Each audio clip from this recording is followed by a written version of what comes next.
Bonsoir à tous, merci d'être avec nous dans le programme du soir sur New World Info. Le décryptage de l'actualité nous amène ce soir au Libéria et cet appel à juger les responsables de crimes de guerre civile. Est-ce que c'est nécessaire? C'est la question qu'on va se poser. On la pose à Mamadou Diouf, notre éditorialiste. Bonsoir Mamadou Diouf. Bonsoir Samuel. Au Libéria, le représentant du Haut Commissariat des Nations Unies aux droits de l'homme et des ONG ont appelé vendredi à Monrovia les autorités à juger les auteurs de crimes commis pendant la guerre civile qui a ravagé le pays d'Afrique, ce pays d'Afrique de l'Ouest de 1989 à 2003, 15 ans après la fin de ce conflit particulièrement atroce qui a fait plus de 250 000 morts, un très grand nombre de personnalités directement impliquées dans la guerre civile occupent toujours des positions importantes dans les sphères du pouvoir politique et économique. Mamadou Diouf, d'abord, est-ce que cet appel est bienvenu en ce moment-ci pour le Libéria? Bienvenue, ça va être difficile à dire parce que quand on ramène le Libéria à cette guerre, en oubliant que Mme Ellen Johnson Sirleaf est passée pendant 2 mandats et aucun procès n'avait été fait, on se pose la question pourquoi aujourd'hui? Est-ce qu'il y a une raison particulière? Mais quand on regarde le discours des ONG, celle des droits de l'homme de façon générale, il ne faut pas qu'on oublie que c'est eux qui ont travaillé à ce que les crimes de guerre et autres, qu'on ne puisse pas se lever un jour pour dire non, la guerre a eu lieu il y a 15 ans, la guerre a eu lieu à 20 ans, donc actuellement le tribunal ne peut plus poursuivre les gens. Ils ont travaillé à ce que ces crimes, à chaque fois qu'on retrouve les criminels, qu'on puisse les juger. Et c'est dans cette logique qu'ils sont. Ils sont également dans cette logique de ce qu'ils appellent impunité. Il ne faut pas permettre à des gens de pouvoir à un certain moment commettre des crimes et qu'au nom d'une réconciliation, qu'on passe là-dessus pour dire qu'il faut que les gens puissent vivre ensemble et dépasser ce qui s'est passé comme violence ou bien comme crime. Les ONG se sont toujours opposés à ce genre de procédé et c'est elle qui repose le problème parce que l'État libérien n'a pas fait le travail, ça il faut le dire clairement. Eux, ils ont fait le travail à la place de l'État libérien en essayant de pister ces criminels de guerre, en essayant de rassembler les témoins, en essayant également de rassembler des preuves contre ces témoins, ce que l'État libérien n'a pas fait. Alors pourquoi au niveau de l'État, on semble vouloir garder un silence sur cette période de l'histoire du pays? Ça peut être dû au fait que les acteurs sont là et les ONG l'ont signalé. Certains parmi eux sont dans des positions de pouvoir sur le plan politique. D'autres parmi eux sont dans des positions de pouvoir sur le plan économique.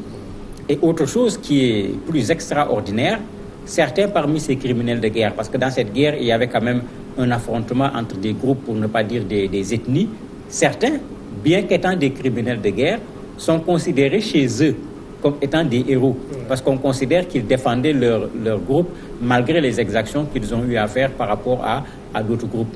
Peut-être que les gens pensent qu'il n'est pas encore possible, l'État libérien en particulier, d'organiser un procès par rapport à ces personnes sans réveiller les vieux démons. Et pour avoir subi 2 guerres civiles, certainement, le Libéria n'a pas envie de se retrouver en face d'une 3e guerre civile. Ça veut dire clairement le calendrier des politiques n'est pas celui des acteurs de la société civile, des ONG. C'est très clair. C'est très clair que le calendrier n'est pas le même. Si le calendrier était le même, Mme Johnson aurait eu le temps, pendant 2 mandats, d'organiser ne serait-ce qu'un procès et on ne l'a pas vu organiser un procès. C'est clair que ce que cherchent les ONG, des droits de l'homme en particulier, ce n'est pas du tout exactement ce que cherchent les politiques au niveau du Libéria. Alors si les ONG reviennent à la charge aujourd'hui, est-ce qu'on peut se dire que c'est parce qu'il y a un nouvel homme au sommet de l'État, on se dit que lui peut avoir le courage d'attaquer cette page de l'histoire du pays?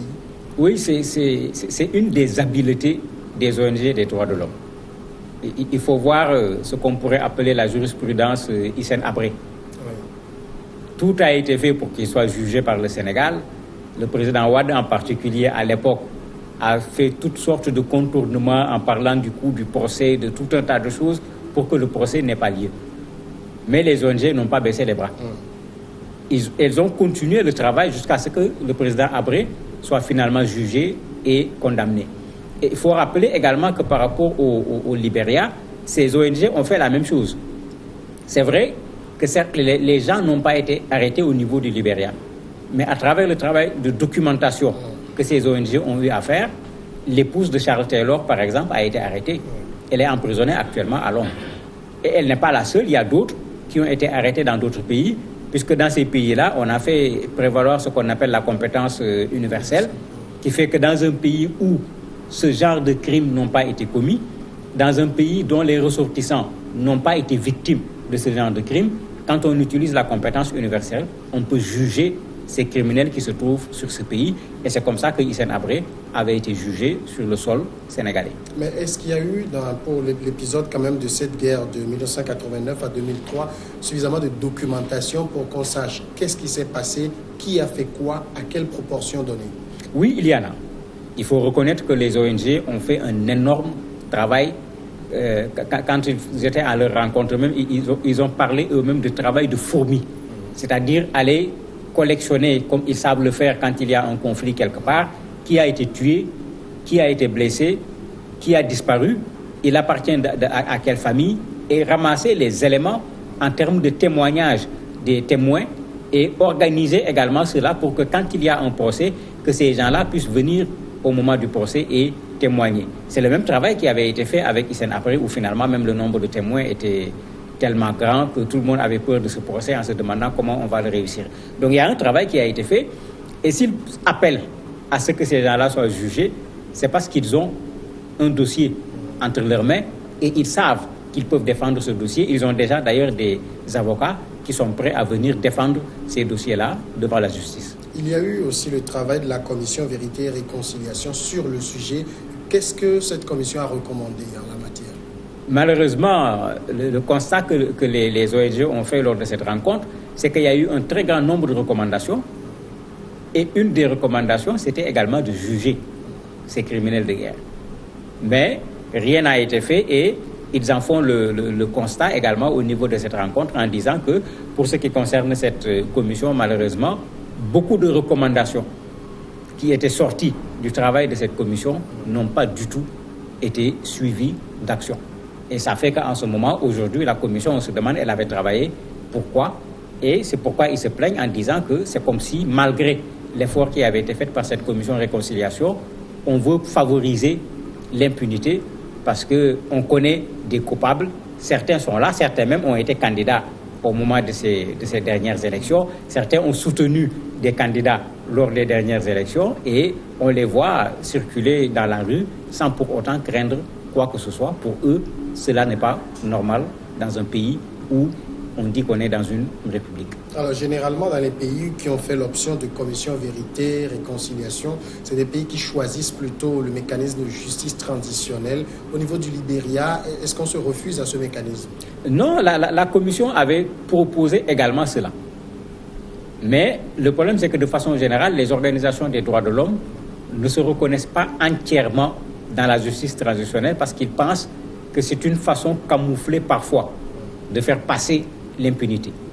Ils trouvent que c'est trop simple pour quelqu'un qui a fait des crimes de guerre qu'il vienne reconnaître ses crimes et parce qu'il a reconnu ses crimes qu'on lui demande de demander pardon, qu'il demande pardon et que généralement quand il y a dédommagement, c'est plutôt l'État qui se met à dédommager, pas celui qui a été auteur de ces crimes-là. Donc les organisations des droits de l'homme considèrent que c'est comme si on passait tout simplement sur les choses et ce qui les intéresse le plus, c'est que ça ne garantit pas que ces mêmes personnes ou bien d'autres personnes, dans d'autres circonstances, ne vont pas reproduire les mêmes crimes.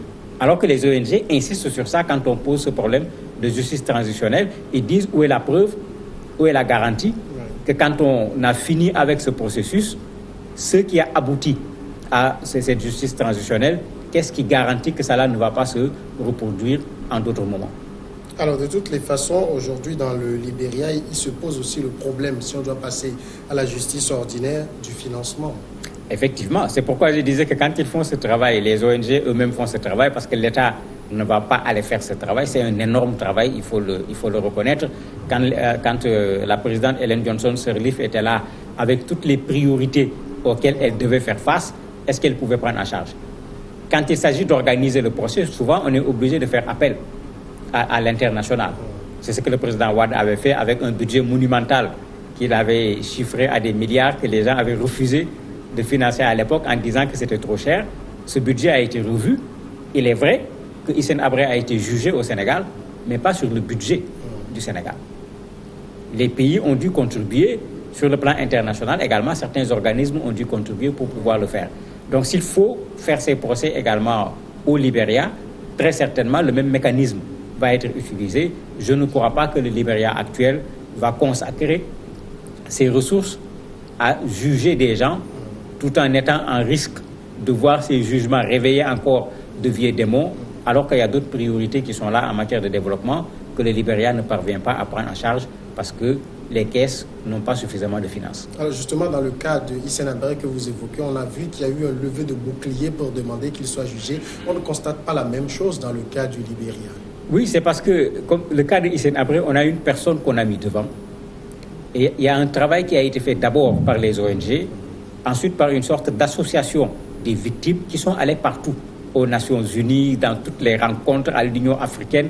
Les gens n'ont jamais baissé le bras pour réclamer que Hissène Habré soit jugé, alors que c'est quelqu'un qui finalement s'était installé au Sénégal, il s'est marié, bon, il était presque naturalisé, si je peux l'appeler ainsi, sénégalais, ce qui fait que pour les Sénégalais, c'était difficile de le juger, mais la pression a été telle que le Sénégal n'avait pas le choix, puisque les ONG des droits de l'homme étaient allées jusqu'à dire, si le Sénégal ne veut pas juger, la Belgique reconnaît cette compétence universelle, que le Sénégal envoie Hissène Habré en Belgique, puisque la Belgique disait qu'elle était prête à juger si on lui envoyait Hissène Habré. Donc la pression n'a pas été une petite pression et ça a participé à ce que Hissène Habré soit finalement jugé au Sénégal. Dans le cas du Libéria, est-ce que ce combat est porté uniquement par les ONG ou le peuple libérien le souhaite également?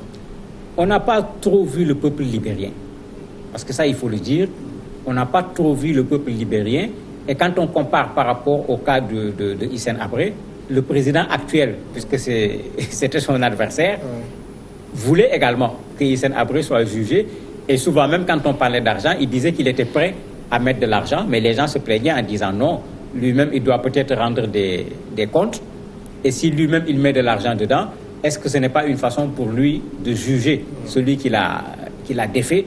Et ça posait un problème. Pour le cas du Libéria, on n'est pas dans cette même situation, malheureusement. On n'a pas vu l'ancienne présidente s'investir dedans.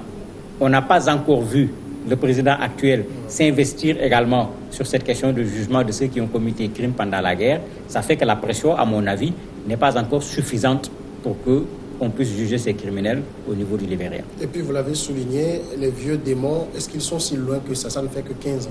Ils ne sont pas loin. Non seulement ils ne sont pas loin, les acteurs sont là. Et malheureusement, certains se sont enrichis, certains sont aujourd'hui dans le pouvoir. On a vu au moment des élections, comme je l'ai dit tout à l'heure, certains qu'on connaissait comme des meneurs pendant cette guerre se lever publiquement, dire qu'ils soutiennent tel candidat et apporter véritablement leur soutien, battre campagne pour ce candidat. Et c'est des gens qui ont également derrière eux des troupes jusqu'à présent. Armés ou pas, ils ont des gens derrière eux. Est-ce qu'en utilisant la méthode judiciaire, en disant qu'on va organiser des procès, ces troupes vont rester les bras croisés? C'est toute une question à laquelle il faut réfléchir avant d'entamer ces procès-là. Finalement, la condamnation de Charles Taylor reste jusqu'à présent la seule grande victoire de cette période. Mais ce n'est même pas une victoire parce que les gens confondent ici deux choses. Charles Taylor n'a pas été condamné pour ce qu'il a fait au Libéria. Charles Taylor a été condamné à 50 ans pour ce qu'il a fait en Sierra Leone. Même lui, il n'a pas encore été jugé pour ce qu'il a fait au niveau du Libéria. Parce que la condamnation fait que souvent on pense également à cette guerre. Non, Charles Taylor a été condamné pour ce qu'il a fait en Sierra Leone. Mamadou Diouf, merci d'avoir répondu à nos questions. C'est moi qui vous remercie. On observe un moment de pause et après on passe à l'invité du jour.